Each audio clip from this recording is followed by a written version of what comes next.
Did you know the Aztecs thought sneezing was a divine message from the gods? 1 ACHOO. And they were like, "Bless you, O great and sacred sneezer." Sneezes were thought to be signs from gods like Tlaloc, the rain guy.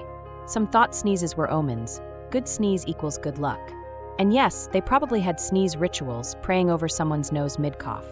Meanwhile today, you sneeze in public and people act like you just declared war. So yeah, the Aztecs were ahead of their time. Sneezing wasn't gross, it was spiritual.